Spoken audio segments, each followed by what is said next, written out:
After studying the different types of tools required in recombinant DNA technology, that is different enzymes, different types of vector DNAs like plasmid, bacteriophage, plasmid, cosmid, YAG, BAC, MAC type of artificial chromosomes. Now we focus on in detail how the recombinant DNA technologies is done or the steps of recombinant DNA technology.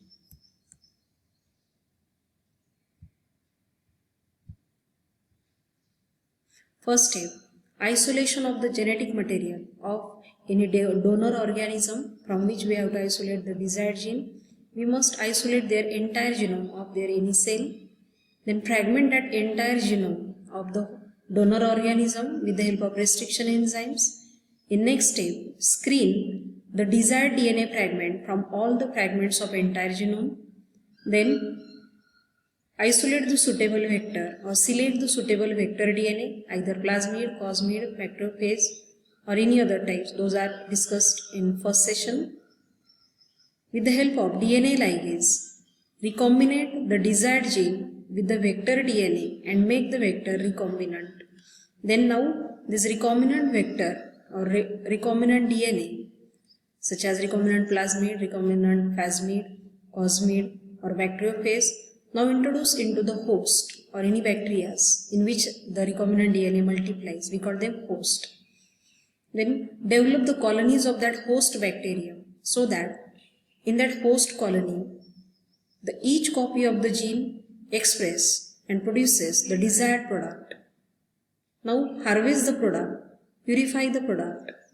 In this manner, we have to study in detail about the 7 important steps of recombinant DNA technology. Now we first focus on the first step, isolation of genetic material. Most of the eukaryotic cell have DNA as a genetic material. So we must have to isolate that genetic material from the nucleus of the cell. How one can isolate the genetic material from the cell?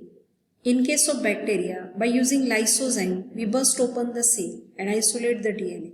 In case of plant cell, as the plant cell wall is made up of cellulase, we use the cellulase as the enzyme to burst open the cell of plant by degenerating their cellulose and isolate their genome.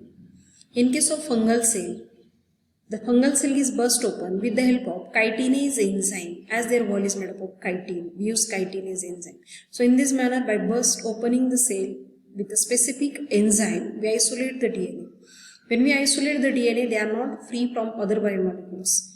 So to make them free from RNAs and proteins, the need of another enzyme, that ribonucleases and proteases, to make the DNA free from RNA and protein impurities.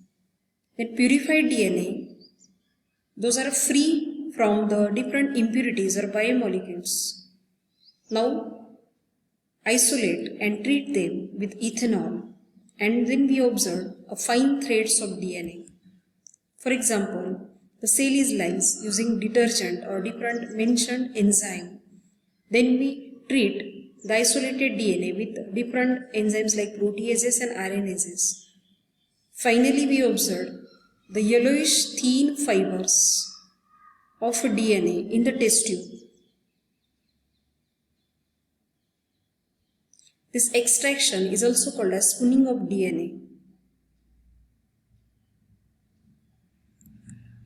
Second step, after isolating the entire DNAs, they must cut or fragmented. That purified DNAs, when exposed with the restriction enzymes, the DNAs get fragmented into the pieces. That phenomenon is called as digestion. Same type of enzymes we used to cut the vector DNA so that their recognition sequences are alike or they are easily recombinant with each other.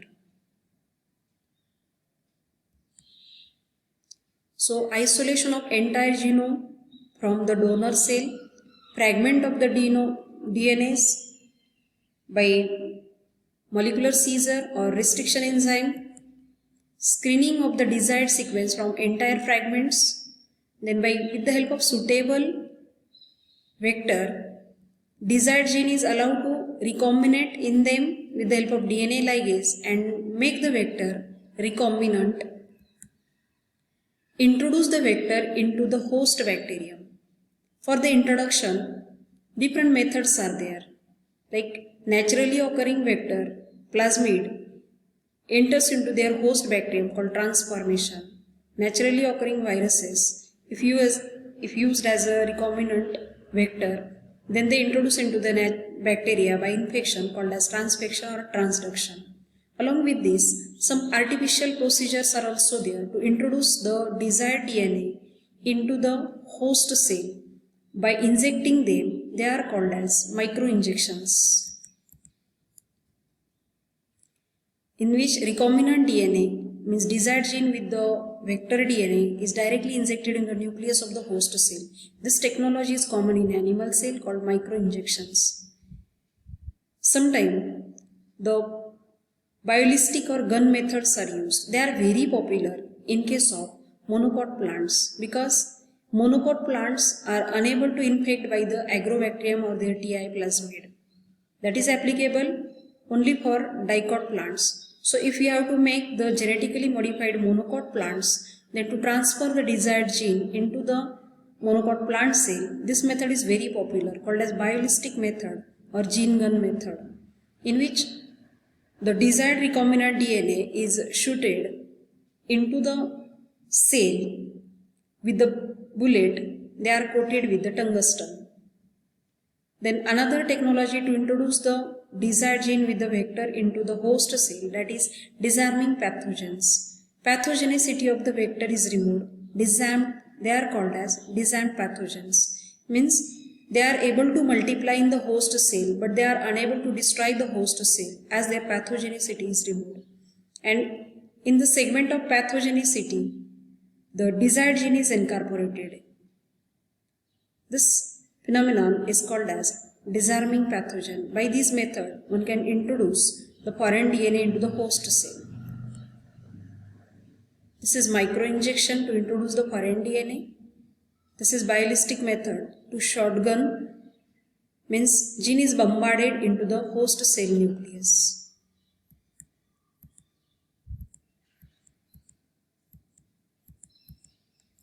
So in this manner, the first isolation of entire sequence, fragmentation of the gene sequence, screening the desired gene using suitable vector, make the desired gene with the vector recombinant and introduce the vector into the host cell. Then now we culture that host cell with recombinant DNA in the colonies under aseptic conditions.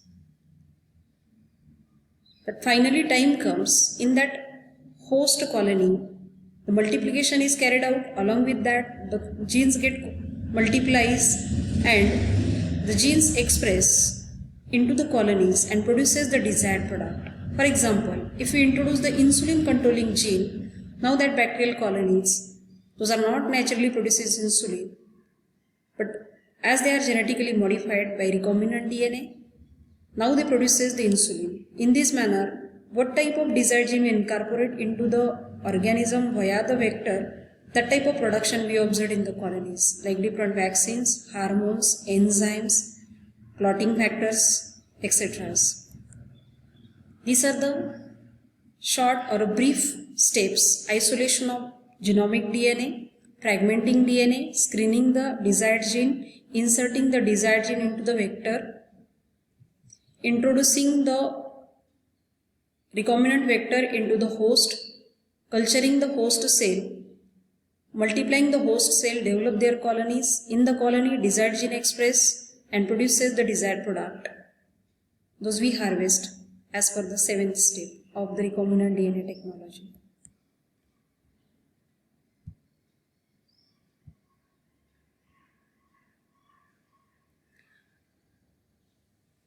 When the recombinant DNA is designed, and if you want to introduce that recombinant DNA into the host naturally without any biolistic method, gene gun method, then the host cell, make them permeable, their membranes, make them competent host.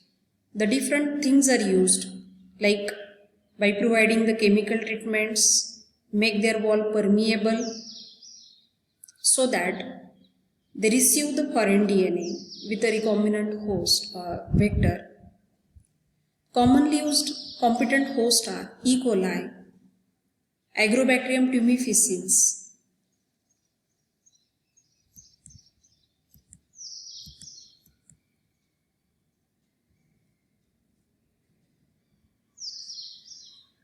when the colonies of recombinant host is developed, then we harvest the product.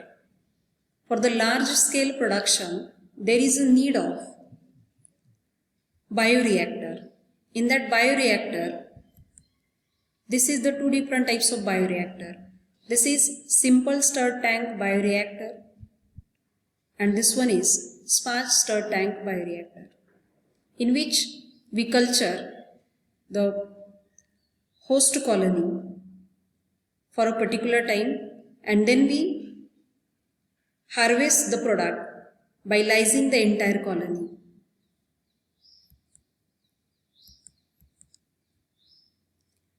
So what is the structure of this bioreactor in which the large scale production of the desired product is done from the genetically modified organisms? They are generally the cylindrical with curved base to facilitate the mixing of content. They are equipped with stirrer, so they are well aerated. And to mix the content, time to time, there is a need of agitation, so they have the agitator. For the continue providing the sampling, they have a sampling port. They are automated. They have a control system to regulate the temperature of the bioreactor, pH of the bioreactor as per the need of the culturing host.